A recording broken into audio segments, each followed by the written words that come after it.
Hi dear friends, ഇങ്ക്സ്കേപ്പിലെ അടിപൊളി designing ആണ് ഇന്ന് നമ്മൾ മനസ്സിലാക്കുന്നത്.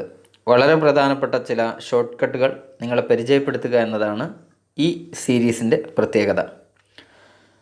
ഇങ്ക് സ്പേസ് ഓപ്പൺ ചെയ്തതിന് ശേഷം ആദ്യം നമ്മൾ ചെയ്യേണ്ടത് ഫയൽ എന്ന ഭാഗത്ത് ക്ലിക്ക് ചെയ്ത് ഇതിൻ്റെ ഡോക്യുമെൻറ്റ് പ്രോപ്പർട്ടീസ് എന്ന ഭാഗം ഓപ്പൺ ചെയ്ത് താഴെ കാണുന്ന ഷോ പേജ് ബോർഡർ എന്ന ഭാഗം ഒഴിവാക്കിയെടുക്കുക. അങ്ങനെയാകുമ്പോൾ നമുക്ക് ഒരു മാർജിൻ പോലുമില്ലാത്ത ഫുൾ ഓപ്പണായി കിടക്കുന്ന ഒരു ഇൻ്റർഫേസ് കിട്ടും. ഇവിടെയാണ് നമ്മുടെ ആക്ടിവിറ്റികൾ നടക്കേണ്ടത്. മറ്റൊരു കാര്യം, വ്യൂ എന്ന ഭാഗത്ത് ക്ലിക്ക് ചെയ്ത് താഴെ കസ്റ്റം എന്നതാണെങ്കിൽ അത് ഡിഫോൾട്ടിലേക്കാക്കി മാറ്റിയാൽ കുറച്ചുകൂടെ സൗകര്യത്തോടു കൂടെ നമുക്ക് ഇതിൽ ഡിസൈനിങ് വർക്കുകൾ ചെയ്യാൻ കഴിയുമെന്നത് പ്രത്യേകം ഓർമ്മിക്കുക.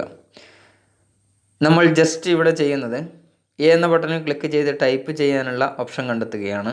എ എന്നതിന് പകരം F8 എന്ന ഫംഗ്ഷൻ കീ ഉപയോഗിച്ചുകൊണ്ട് നമുക്ക് ടൈപ്പിംഗ് ഓപ്ഷൻ എനേബിൾ ചെയ്യാവുന്നതാണ്.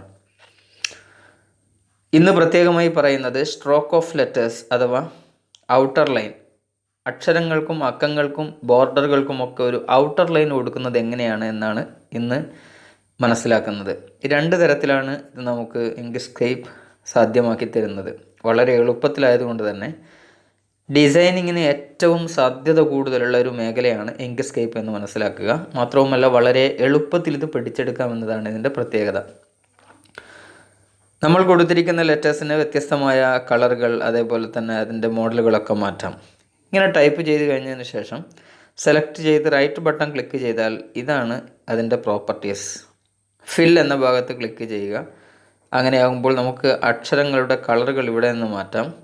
അതേപോലെ തന്നെ അടുത്ത ഭാഗത്ത് വ്യത്യസ്തമായ പെയിൻറ്റുകൾ സെലക്ട് ചെയ്ത് അതിൻ്റെ സ്ട്രോക്ക് ക്ലിയർ ചെയ്യുന്നതിനുള്ള ഭാഗമാണിത്. ഇവിടെ CMS, അതുപോലെ തന്നെ വെർച്വൽ കീകൾ, ഒരുപാട് ഓപ്ഷൻസ് അവിടെ കൊടുത്തിരിക്കുന്നുണ്ട്. ഏതെങ്കിലും ഒന്ന് സെലക്ട് ചെയ്ത് നമുക്ക് ആവശ്യമുള്ള കളർ സെലക്ട് ചെയ്യുക. ഈ കളറാണ് നമ്മുടെ അക്ഷരങ്ങളുടെ ബോർഡറായി അല്ലെങ്കിൽ ഔട്ടർ ലൈനായി വരുന്നത് എന്ന് പ്രത്യേകം ശ്രദ്ധിക്കുക. ഈ ഔട്ടർ ലൈനുകൾക്ക് ഒരുപാട് പ്രത്യേകതകൾ നമുക്ക് കൊണ്ടുവരാൻ കഴിയും. ഇതിൻ്റെ സ്ട്രോക്കിൻ്റെ സ്റ്റൈൽ സെലക്ട് ചെയ്യുന്ന ഭാഗത്ത്, ആദ്യം കാണുന്ന ഭാഗത്ത് ഒരുപാട് ഓപ്ഷൻസ് കാണാം. അവിടെ അതിൻ്റെ വിഡ്ത്തും ഹൈറ്റും ക്ലിയർ ചെയ്യുന്ന സമയത്ത് നമ്മൾ ആദ്യം ചെയ്യേണ്ടത് എന്ന ഭാഗത്ത് ക്ലിക്ക് ചെയ്ത് അത് പിക്സലാക്കി വെക്കുക. പിക്സലാക്കുമ്പോൾ അതിൻ്റെ ക്ലാരിറ്റി, പിക്ചറിൻ്റെ പിക്സൽ ക്ലാരിറ്റി കൂടുന്നതിന് വേണ്ടിയാണ് നമ്മൾ പിക്സൽ എന്ന ഭാഗം ഓപ്ഷൻ സെലക്ട് ചെയ്യുന്നത്.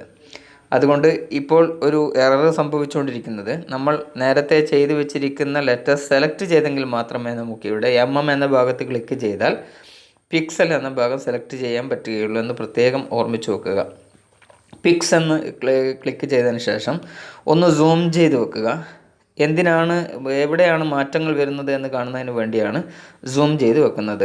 പരമാവധി ഇതിൽ കൊണ്ടുവരുന്ന ഓരോ മാറ്റങ്ങളും എത്ര വൃത്തിയിൽ കാണാൻ കഴിയും എന്നതിന് വേണ്ടിയാണ് സൂം ചെയ്ത് വെക്കുന്നത്. നമുക്ക് ജസ്റ്റ് ആരോ കീകൾ ഉപയോഗിച്ചുകൊണ്ട് ഇതിൻ്റെ സൈസ്, സ്ട്രോക്കിൻ്റെ സൈസുകൾ മാറ്റിയെടുക്കാമെന്ന് പ്രത്യേകം ഓർമ്മിക്കുക.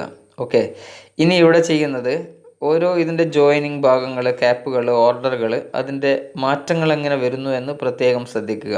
നമ്മൾ ഇവിടെ അക്ഷരങ്ങളുടെ എൻഡിൽ എന്തൊക്കെ മാറ്റങ്ങൾ വരുന്നു എന്ന് ഈ ഭാഗത്ത് ക്ലിക്ക് ചെയ്യുമ്പോൾ പ്രത്യേകം ശ്രദ്ധിച്ചാൽ മനസ്സിലാകാവുന്നതാണ്. നോക്കൂ, വളരെ മനോഹരമായ അക്ഷരങ്ങളിലും അതേപോലെ തന്നെ സ്ട്രോക്കുകളിലും വ്യത്യസ്തമായ മാറ്റങ്ങളാണ് ഓരോ മാറ്റേഴ്സിലും നമുക്ക് കാണാൻ കഴിയുന്നത്. ശ്രദ്ധിച്ച് ചെയ്താൽ വളരെ വൃത്തിയിലും അതേപോലെ തന്നെ നമ്മുടെ ഡിസൈനിങ് കപ്പാസിറ്റിക്ക് അനുസരിച്ച് മനോഹരമാക്കാൻ കഴിയും. ഇങ്ങനെയാണ് വളരെ എളുപ്പത്തിൽ സ്ട്രോക്ക് ഓഫ് ലെറ്റേഴ്സ് എന്ന ഭാഗത്ത് നമുക്ക് അക്ഷരങ്ങൾക്ക്, അക്കങ്ങൾക്ക്, അതേപോലെ തന്നെ നമ്മൾ ചെയ്തിരിക്കുന്ന പിക്ചറുകൾക്കൊക്കെ സ്ട്രോക്ക് കൊടുക്കുന്നത് ഈ രീതിയിലാണെന്ന് മനസ്സിലാക്കുക. പിക്ചറുകൾക്ക് സ്ട്രോക്ക് കൊടുക്കുമ്പോൾ നമുക്ക് കുറച്ചുകൂടെ കാര്യങ്ങൾ മനസ്സിലാക്കാനുണ്ട്. അതടുത്ത വീഡിയോയിൽ ക്ലിയറായി നമുക്ക് മനസ്സിലാക്കാവുന്നതാണ്. ഇനി മറ്റൊരു ഓപ്ഷൻ കൂടിയുണ്ട്. മറ്റൊരു ഓപ്ഷൻ എന്ന് പറയുന്നത് ഇതേപോലെ തന്നെ സ്ട്രോക്ക് ചെയ്യാനുള്ള വളരെ പ്രധാനപ്പെട്ട ഒരു ഭാഗം നമുക്കിനി മനസ്സിലാക്കേണ്ടതുണ്ട്. അത് ഓഫ്സെറ്റിൽ ചെയ്യുന്നത് പോലെ തന്നെയാണ് ഇവിടെയും ചെയ്യേണ്ടത് എന്നതുകൊണ്ട് അതിൻ്റെ മറ്റൊരു ലെറ്റേഴ്സ് ടൈപ്പ് ചെയ്തുകൊണ്ട് നമുക്ക് ആ ഭാഗത്തേക്ക് കടക്കാവുന്നതാണ്. നമ്മൾ ഇത് ഒഴിവാക്കിയെടുത്തിട്ട് ഒരു പുതിയ ഇതേപോലെ തന്നെയുള്ള ഏതെങ്കിലും ഒരു വേർഡ് ടൈപ്പ് ചെയ്ത് അതിനു വേണ്ടി എങ്ങനെയാണ് ഇനി സ്ട്രോക്ക് നിർമ്മിക്കുന്നത് എന്നാണ് പരിചയപ്പെടുത്താൻ പോകുന്നത്. പുതിയ ഒരു വേർഡ് ഞാനിവിടെ ടൈപ്പ് ചെയ്തിട്ടുണ്ട്. മണിമലാസ് TV തന്നെയാണ് ടൈപ്പ് ചെയ്തിരിക്കുന്നത്.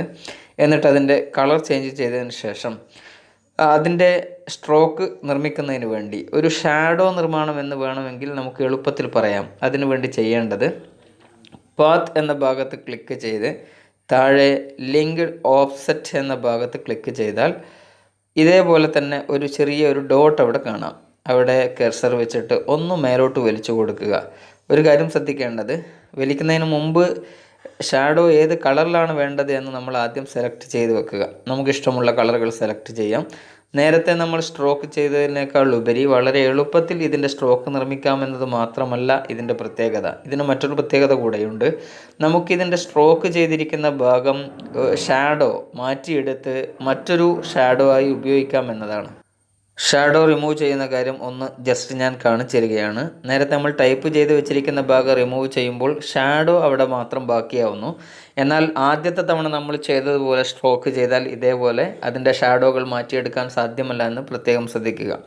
ഇതാണ് ഈ സ്ട്രോക്ക് കൊണ്ടുള്ള ഓഫ്സെറ്റ് സ്ട്രോക്ക് കൊണ്ടുള്ള പ്രത്യേകത. ഇതാണ്. ഇത് ഡിസൈൻ ചെയ്യുമ്പോൾ വളരെ മനോഹരമായ പല രീതികളിൽ നമുക്ക് ഡിസൈൻ ചെയ്യാം. ഇത് ഞാൻ ജസ്റ്റ് ആരോ കീകൾ അങ്ങോട്ടും ഇങ്ങോട്ടും ചെയ്തപ്പോൾ ഷാഡോക്കനുസരിച്ച്, അഥവാ ഈ ലെറ്റേഴ്സിൻ്റെ ഷാഡോ അങ്ങോട്ടും ഇങ്ങോട്ടും മാറി മനോഹരമായ ഒരു മോഡലിലേക്ക് നമുക്കതിനെ മാറ്റിയെടുക്കാൻ കഴിയുന്നു എന്നാണ് സൂചിപ്പിച്ചു വരുന്നത്.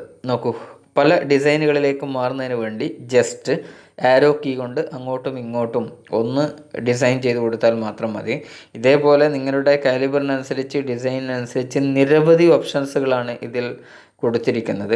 ഇങ്ക്സ്കേപ്പ് ഡിസൈനിങ് കപ്പാസിറ്റിയുള്ള ആളുകൾക്ക് വളരെ പ്രാധാന്യമുള്ള ഒരു ആപ്ലിക്കേഷനാണെന്ന് പ്രത്യേകം പറയേണ്ടതില്ലല്ലോ. മറ്റൊരു വിശദീകരണവുമായി നമ്മൾ അടുത്ത വീഡിയോയിൽ കാണും. അടുത്ത വീഡിയോയിൽ ഇതേപോലെ തന്നെ ഇങ്ക്സ്കേപ്പിൻ്റെ വ്യത്യസ്ത റൂട്ടുകളെക്കുറിച്ച് നമുക്ക് മനസ്സിലാക്കാവുന്നതാണ്.